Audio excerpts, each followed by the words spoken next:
When it comes to decision-making, conventional wisdom advises us to carefully analyze our options, weighing the pros and cons before making significant choices consciously. However, visionaries like Sigmund Freud and Alfred North Whitehead proposed that the opposite is true, that complex decisions should emerge from the depths of our unconscious rather than our conscious thought processes. This challenges the prevailing belief that conscious deliberation is always superior.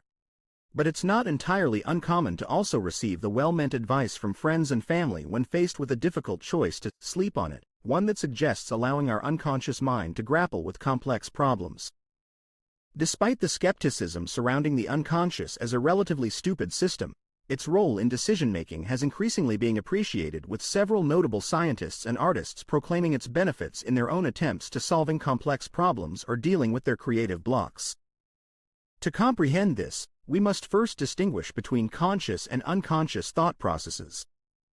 While conscious thought involves our actively aware cognitive functions, the unconscious operates beneath the surface of our awareness, quietly processing information in the background, even when we are not really thinking about the problem in particular, even when we sleep.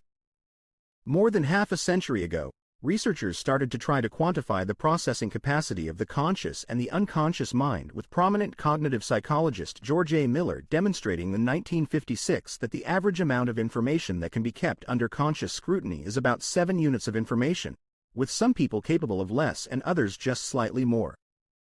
To put that into context, it means that our conscious mind can only process about 40 to 60 bits per second, which isn't exactly too much. For example, when people read, they process about 45 bits per second, equivalent to a fairly short sentence. Although a skilled reader can process more bits while reading than a child who is still mastering it, the processing capacity of consciousness is still very, very low. By contrast, the processing capacity of the unconscious mind is enormous at about 11.2 million bits per second. Put simply, if the unconscious mind is a modern computer, consciousness is nothing more than an old abacus. This does not mean we must not rely on our conscious minds at all. If the problem at hand is relatively simple and does not require taking too many factors into account at the same time, provided our conscious mind's capacity is enough to deal with the problem, it is likely to be a good thinker. However, when faced with complex decisions, like choosing between job offers or selecting a life partner, or dealing with more complicated questions about the universe or its phenomena, the conscious mind often struggles to consider all relevant factors simultaneously. In such instances, the unconscious mind shines through to provide a better solution. Now, you may ask, how do I tap into my unconscious mind? It's simple. First, you must consciously think over all aspects of the complex problem you wish to solve, and when you find yourself unable to solve it, you must rely on the next step, incubation. This involves setting the problem aside, or to take what is often referred to as a creative pause, by doing something entirely different, such as taking a bath, going out for a walk, reading a book, or perhaps meeting with friends or family. This allows your unconscious mind to work in the background, making new connections and considering other possibilities, and then by both consistent practice and even perhaps a stroke of good luck, this may often lead to a new insight or solution that previously eluded you through conscious deliberation alone.